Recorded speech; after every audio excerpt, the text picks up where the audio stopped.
Congress, BJP, CPI, CPM ఆ సేతు హిమాచలం విస్తరించిన పార్టీలు.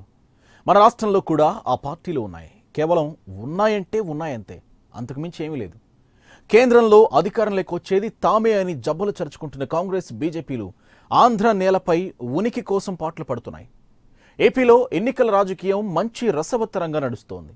టీడీపీ, వైసీపీలు ఎన్ని సీట్లతో ప్రభుత్వం ఏర్పాటు చేస్తామా అని లెక్కలు వేసుకుంటున్నాయి. కొత్తగా వచ్చిన జనసేన వీలైనన్ని సీట్లు సాధించి కింగ్ మేకర్ కావాలని గట్టిగా పనిచేస్తోంది. ఇలా ప్రాంతీయ పార్టీలు దుమ్ము రేపుతున్న వేళ ఘనత వహించిన జాతీయ పార్టీలు మాత్రం సీట్ల కోసం కాకుండా ఎన్ని స్థానాల్లో డిపాజిట్లు దక్కుతాయా అని లెక్కలు వేసుకుంటున్నాయి.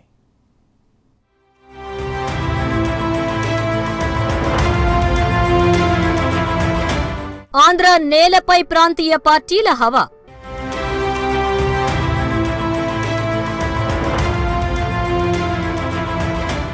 పూర్తిగా డీలా పడ్డ జాతీయ పార్టీలు.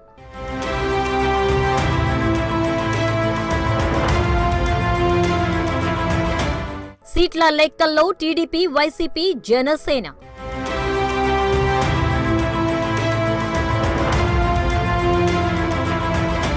డిపాజిట్ల లెక్కల్లో కాంగ్రెస్, బీజేపీ లెఫ్ట్.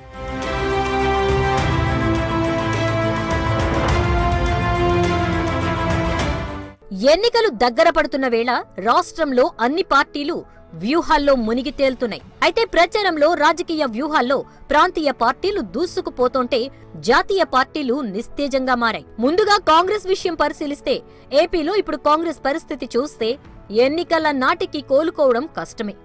గత ఎన్నికల్లో రాష్ట్ర వ్యాప్తంగా పోటీ చేస్తే కేవలం 2 నియోజకవర్గాల్లో డిపాజిట్లు దక్కించుకోగలిగింది. ఈసారి పరిస్థితి కూడా దానికి భిన్నంగా ఉండకపోవచ్చు. అన్ని నియోజకవర్గాల్లోనూ పోటీకి అభ్యర్థులను నిలబెట్టినా వారిలో గెలిచేవారు కాదు కదా, కనీసం గట్టి పోటీ ఇచ్చేవారు కూడా కనిపించట్లేదు. చాలా చోట్ల సాధారణ కార్యకర్తలు కూడా ఎమ్మెల్యే అభ్యర్థులుగా పోటీ చేస్తున్నారు.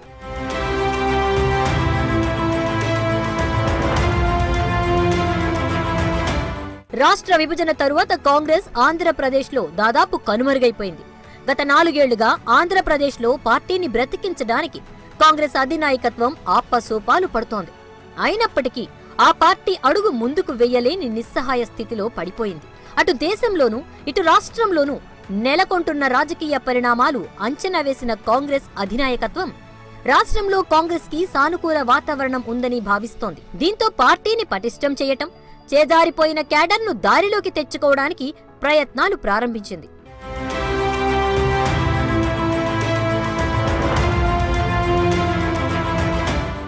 నిజానికి 2014కు ముందు కాంగ్రెస్ ఏపీలో 10 ఏళ్లు అధికారంలో ఉంది. అప్పుడు ఎన్నో సంక్షేమ కార్యక్రమాలు అమలు చేశారు. ప్రాజెక్టుల పనులు మొదలుపెట్టారు. విద్యుత్ ప్రాజెక్టులు ప్రారంభించారు. రకరకాలుగా జనం దగ్గరకు వెళ్లారు. కానీ తెలంగాణ ఏర్పాటుతో ఒక్కసారిగా ఆంధ్రప్రదేశ్లో కాంగ్రెస్ పార్టీ పరిస్థితి తారుమారైపోయింది. వచ్చే ఎన్నికల్లో ఏపీలో కాస్తంతైనా ప్రభావం చూపకపోతే కాంగ్రెస్ భవిష్యత్తు మరింత అంధకారంలోకి పోతుంది. కాబట్టి ఎలాగైనా సరే వచ్చే ఎన్నికల్లో గట్టిగా పోరాడాలి. గత ఎన్నికల్లో తగిలిన చావు దెబ్బ నుంచి కోలుకోవాలి అంటే రాష్ట్రానికి కాంగ్రెస్ మాత్రమే ప్రత్యేక హోదా ఇవ్వగలదు అన్న ప్రచారంతో ప్రజల్లోకి వెళ్తోంది.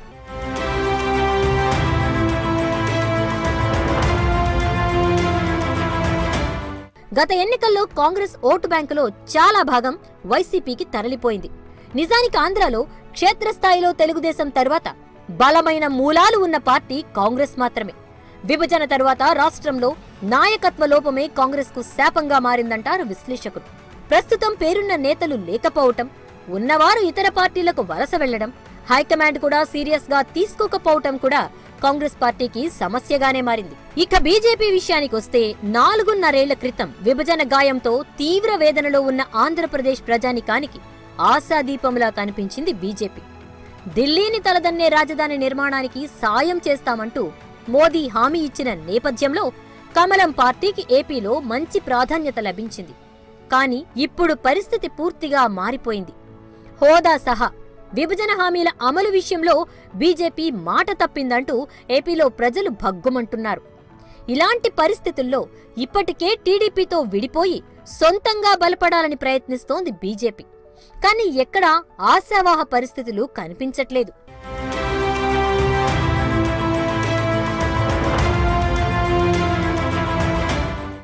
నిధుల లేమి, నిబంధనల అడ్డు, రాజకీయంగా ఉపయోగం లేకపోవటం ఇలా కారణాలేవైనా ఆంధ్రప్రదేశ్కు కేంద్రం నుంచి ఆశించిన మేర సాయం లభించలేదని ఇచ్చాపురం నుంచి హిందూపురం వరకు ప్రతి ఆంధ్రుడు భావిస్తున్నాడు.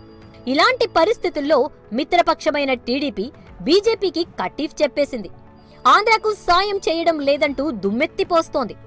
నిజానికి ఆంధ్రప్రదేశ్ గ్రామీణ ప్రాంతాల్లోకి వెళ్లి బీజేపీ గుర్తు ఏంటి అని ఎవరిని అడిగినా సరైన సమాధానం రాదు అంటే అతిశయోక్తి కాదు. అలాంటి నేపథ్యం ఉన్నా గత 4 ఏళ్లలో బీజేపీ ఆంధ్రప్రదేశ్లో మెరుగైన స్థితిలో ఉంది అంటే దానికి కారణం రాష్ట్రానికొచ్చే సాయం విషయంలో ప్రజలు నరేంద్ర మోదీపై ఉంచిన నమ్మకమే. కానీ ఏపీలో మెజారిటీ ప్రజలకు ఇప్పుడు బీజేపీపై నమ్మకం లేకపోవటంతో ఆ పార్టీకి ఎన్ని నియోజకవర్గాల్లో డిపాజిట్లు వస్తాయో కూడా తెలియని పరిస్థితి నెలకొంది.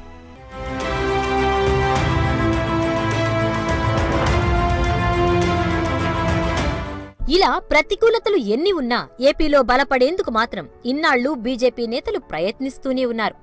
రాష్ట్ర ప్రభుత్వంపై ఉన్న వ్యతిరేకత తమకు కలిసి వస్తుందని, అదే సమయంలో హోదా కాకపోయినా ఏదో ఒక సాయం కేంద్రం ద్వారా చేయించి ఎన్నికల్లో లబ్ధి పొందాలని ఇన్నాళ్లు ఆశపడ్డారు. వాళ్ల ఆశకు తగ్గట్లు కేంద్రం రైల్వే జోన్ ప్రకటించింది. అయితే దానిని కూడా ఆ పార్టీ నేతలు బలంగా ప్రజల్లోకి తీసుకెళ్లలేకపోయారు. రైల్వే జోన్ ప్రధాన కేంద్రమైన విశాఖలో జరుగుతున్న ప్రచారాల్లో కూడా రైల్వే జోన్ అంశం ప్రధాన ప్రచారాస్త్రంగా ఆ పార్టీ మాలుచుకోలేకపోయింది.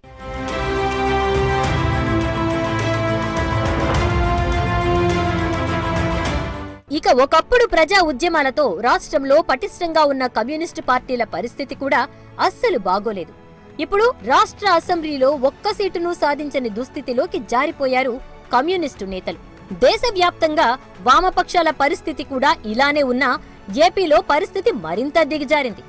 జనసేనతో కలిసి కూటమిగా బరిలోకి దిగుతోన్నా కూటమిలో పెద్దన్న పాత్ర మాత్రం జనసేనదే. వారికి దక్కిన సీట్లే తక్కువ. ఇక వాటిలో ఒక్క సీటైనా గెలుస్తారా అంటే ఖచ్చితంగా చెప్పలేని పరిస్థితి.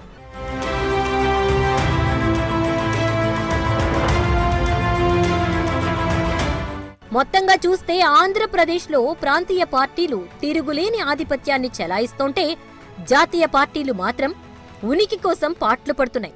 మరి ఈ పరిస్థితి ఎప్పటికి మారుతుందో చూడాలి.